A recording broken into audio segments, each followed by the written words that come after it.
Graça e paz, amados, bem-vindo ao nosso encontro semanal. E o título da lição de hoje é a pergunta que o jovem faz após a lua de mel. Somos uma só carne. E agora? O texto bíblico está na carta que Paulo escreve aos Efésios, capítulo de número 5, do versículo 22 em diante, que diz: Vós, mulheres, sujeitai-vos a vosso marido como ao Senhor, porque o marido é cabeça da mulher, como também Cristo é cabeça da igreja, sendo ele próprio o salvador do corpo. De sorte que assim como a igreja está sujeita a Cristo, assim também as mulheres sejam em tudo sujeitas a seu marido. Vós, maridos, amai as vossas mulheres, como também Cristo amou a igreja e a si mesmo se entregou por ela, para a santificar, purificando-a com lavagem da água pela palavra, para apresentar a si mesma igreja gloriosa, sem mácula, nem ruga, nem coisa semelhante, mas santa e irrepreensível. Assim deve os maridos amar a sua própria mulher, como a seu próprio corpo. Quem ama a sua mulher, ama-se a si mesmo. Porque nunca ninguém aborreceu a sua própria carne. Antes, alimenta e sustenta, como também o Senhor a igreja. Porque somos membros do seu corpo. Por isso, deixará o homem seu pai e sua mãe, se unirá à sua mulher e serão dois numa carne. Grande é este mistério. Digo, porém, a respeito de Cristo e a igreja. Assim também vós, cada um em particular, ame a sua própria mulher como a si mesmo. E a mulher reverencie o seu marido. Palavra do Senhor. Meu irmão, nós temos 3 objetivos hoje. O primeiro objetivo é compreender que o casamento não elimina as individualidades dos cônjuges, mas os une em um único propósito existencial. Segundo, é aprender a conviver com as diferenças e canalizar potencialidades para o sucesso da vida a dois. E terceiro, é entender que a relação conjugal simboliza o relacionamento de Cristo com a igreja. Esses são os nossos objetivos. Então vamos lá. Meu irmão, minha irmã, jovem, a vida a dois tem sim os seus desafios. Sabe por quê? São duas pessoas distintas que, por amor, decidem viver juntas e construir uma história comum. Só que para alcançar sucesso nesta caminhada é preciso saltar diversas barreiras, superar muitas crises. Além disso, é indispensável a determinação. Porém, não podemos esquecer, acima de tudo, é fundamental cultivar o respeito, a mutualidade e o amor. O apóstolo Paulo, ao falar sobre os deveres domésticos, em Efésios capítulo 5, a partir do versículo 22, o texto que nós lemos, ele destacou que nunca ninguém aborreceu a sua própria carne, versículo 29. Ou seja, ninguém conscientemente, meu irmão, maltrata o seu próprio corpo. Porque qualquer prática de mutilação é uma violência aos aspectos da natureza humana. Isto nos faz concluir que a saúde do corpo está ligada ao tratamento dispensado a ele. É preciso alimentá-lo para o seu desenvolvimento, cuidar dele para a proteção e para o estabelecimento do bem-estar. Ademais, a vida a dois não pode ser dominada pela rotina, meu irmão, nem pela mesmice. Assim como a alimentação saudável deve ser diversificada, o relacionamento conjugal necessita de ações de carinho, de cuidado e afetos constantes. Eu falei, meu irmão, carinho. Sabe por quê? Porque o carinho é a primeira coisa sem a qual ela não pode viver. Então, se você está num relacionamento onde falta carinho, de duas uma. Ou ele está perto do fim, ou ele já acabou e você nem percebeu. Então, cuidado.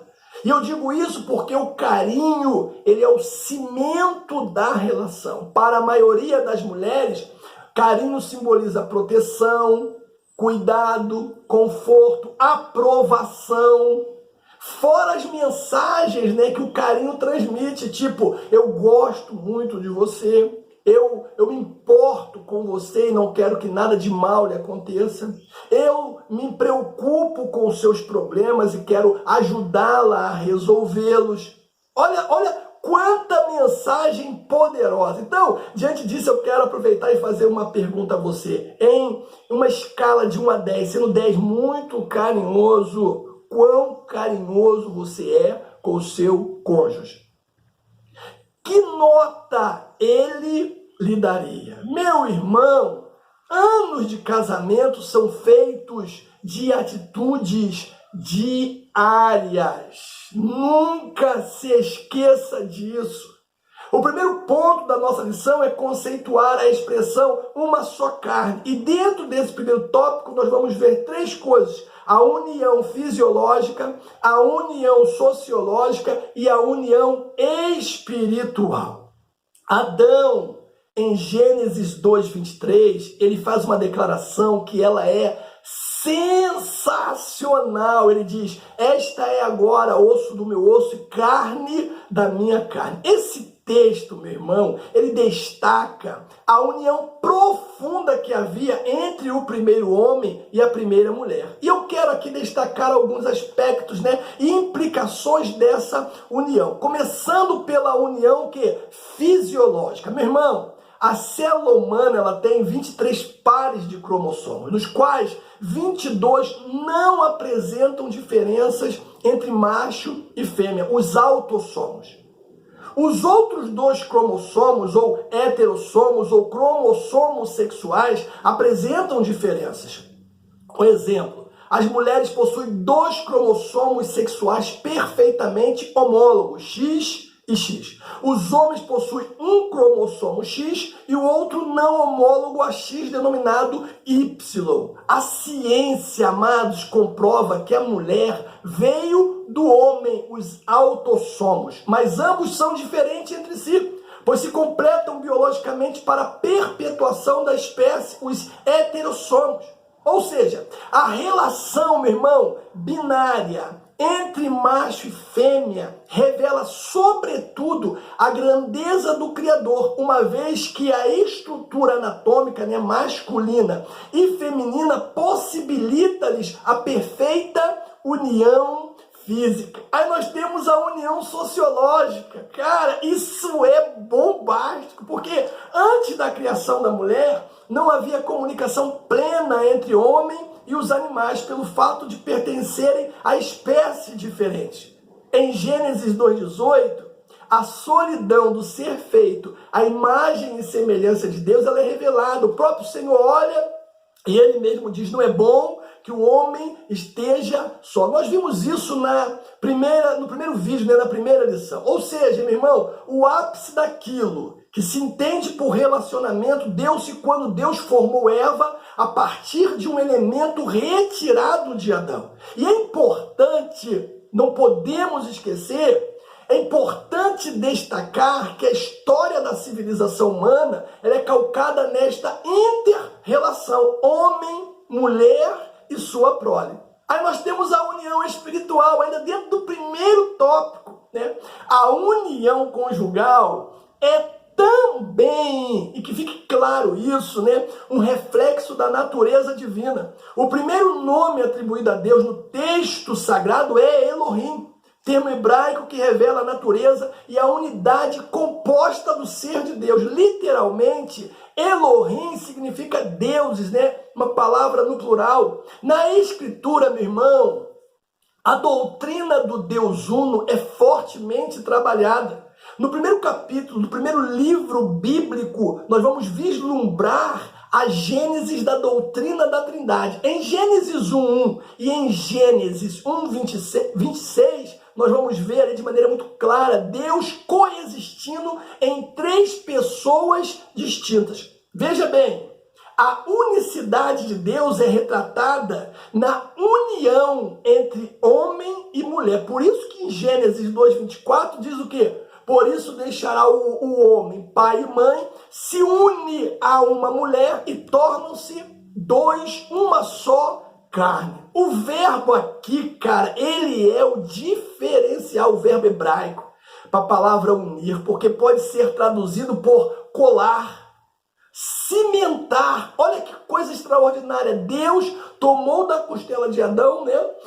Mas depois ele cimentou nele a mulher. O Criador, ele separou-os para depois cimentá-lo. E essa tradução se une do texto que nós lemos, remete à palavra casa. Olha que coisa linda, no sentido de família, indicando, meu irmão, que a união entre homem e mulher precisa ser firme e bem cimentada, como diz o salmista no Salmo 127, versículo 1, a parte A. Se o Senhor não edificar a casa, em vão trabalha os que a edificam. E aí nós temos o nosso segundo tópico da lição, que é falar sobre duas pessoas em um único teto. E aí nós vamos ver, né, que como é difícil, meu irmão, o casamento, como é difícil, porque é a união de histórias distintas. Porque nós precisamos respeitar o limite do outro. E casamento é mutualidade. Veja bem, ao decidirem pelo casamento, homem e mulher precisam entender que, doravante, tudo deverá ocorrer em comum acordo. Então, o diálogo e a oração são instrumentos poderosíssimos no alcance desse objetivo, meu irmão. O casal precisa estar aberto, né? O canal de comunicação. Ou seja, o casal precisa manter aberto o canal de comunicação, a fim de construir suas vidas. Agora, não podemos esquecer que a comunicação por si só não será capaz de sanar todos os impasses, pois cada indivíduo, e aqui está o detalhe, meu irmão, poxa, que a falta desse saber tem dificultado, né, o relacionamento de muitos casais, né? Cada indivíduo possui sua própria visão de mundo.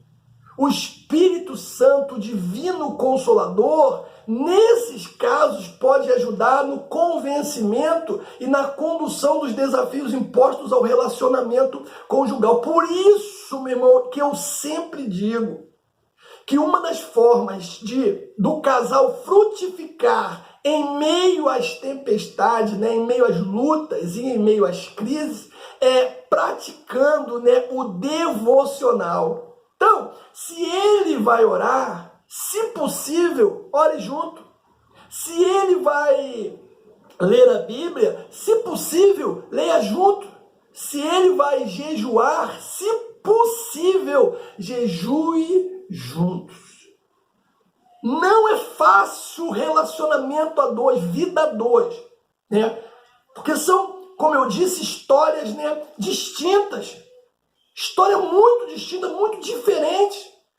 E eu costumo dizer que a cerimônia de casamento não anula a história pregressa dos nubentes. Cada indivíduo, meu irmão, carrega consigo seus próprios valores e costumes e tem um modo peculiar de lidar com as situações. Some-se a isso o fato de todos nós sermos formados a partir das relações sociais que estabelecemos ao longo da vida. Cara, é um desafio enorme, porque as heranças, né, sociais de duas pessoas absolutamente distintas são levadas para dentro da mesma casa, rapaz. E essas pessoas, elas precisam lidar com tais heranças da noite para o dia. E detalhe, sem nenhum tipo de treinamento. Vamos aqui para um estudo de caso para você entender melhor o que eu quero dizer. Vamos supor que um rapaz tenha sido criado com 11 irmãos. O pai amava uns mais do que os outros e a mãe preferia um em detrimento dos demais. Certamente, cara, certamente nesse ambiente, inúmeros conflitos e traumas serão instalados. Certamente. Agora vamos continuar o estudo de caso. Suponha que uma filha única, tratada com toda atenção, com todo carinho, com toda ternura, resolva casar-se com um dos 12 filhos dessa família. A pergunta é a seguinte: será fácil esse relacionamento? O relacionamento entre eles será fácil? Claro que não. Diversas adaptações e mudanças deverão ocorrer a fim de possibilitar o êxito do casamento. Aí nós temos também o quê? A questão do respeito aos limites, ainda dentro do primeiro tópico da nossa lição, que é 2 pessoas e um único teto. É de suma importância, meu irmão, que o casal entenda as suas diferenças. Isso facilita tanto a resolução de questões relevantes quanto a condução de assuntos cotidianos. De um modo geral, os homens, tendem a não dar a devida atenção às necessidades da mulher ou aquilo que as agrada.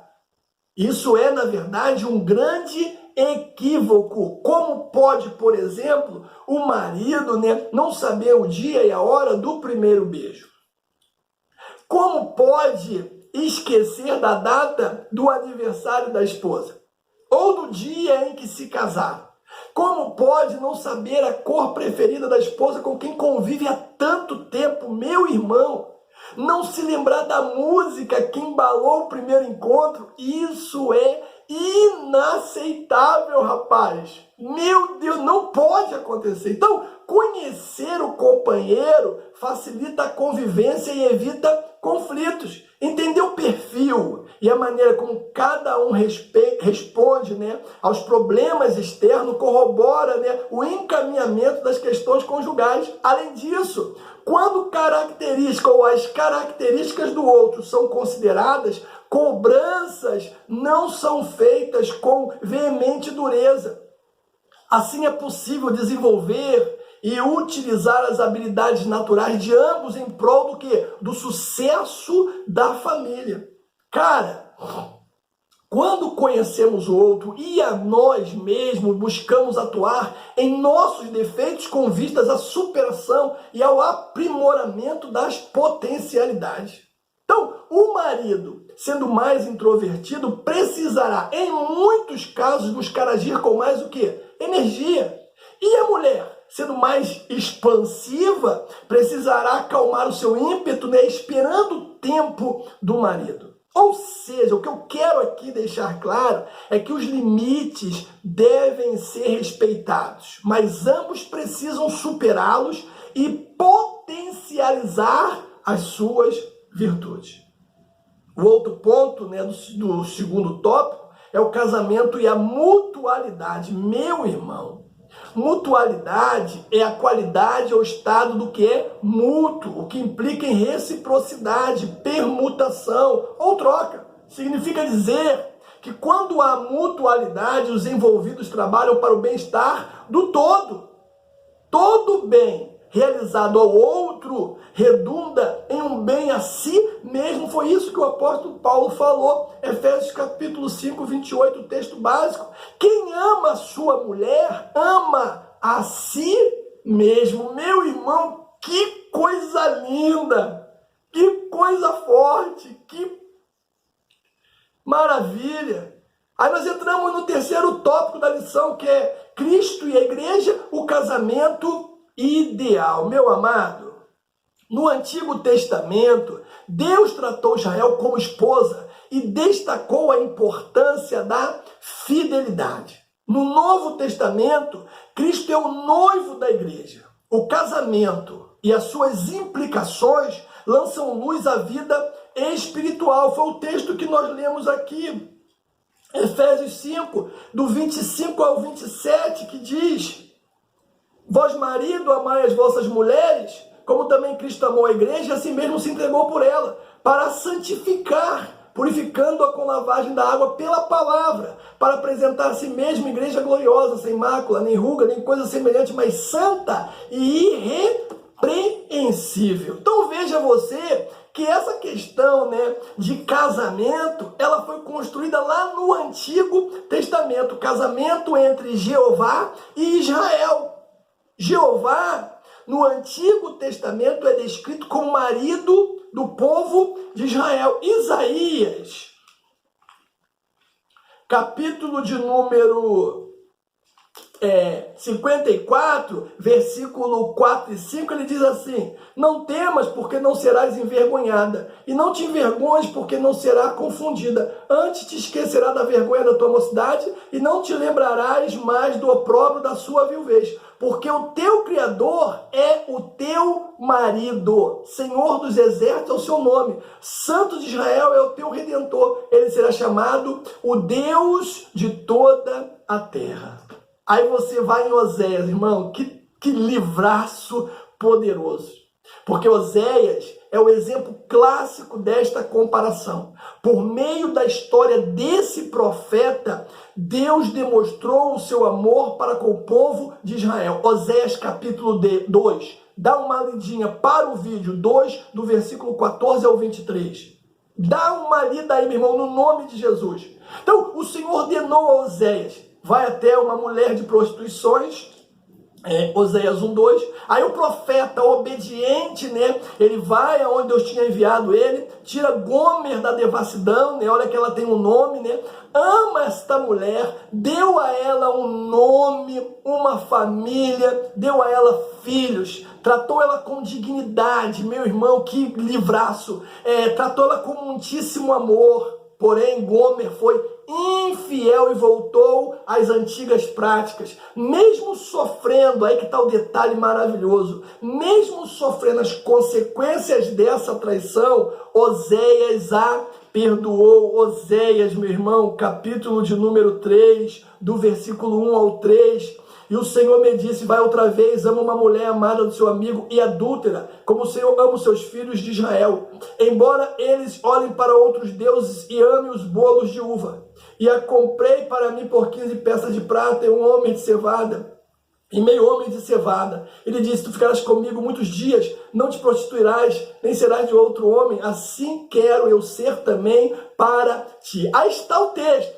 Da mesma forma, escute isso, da mesma forma, Deus revelou o seu amor aos israelitas quando os libertou do cativeiro egípcio. O Senhor os adornou de honra, de riqueza, fez povo seu, ovelhas do seu pasto, deu a eles dignidade. Todavia, Israel cometeu adultério espiritual e seguiu outros deuses. Aonde você vai ver isso? Jeremias capítulo 2, do versículo 20 ao 24, e Jeremias 3, versículo 6.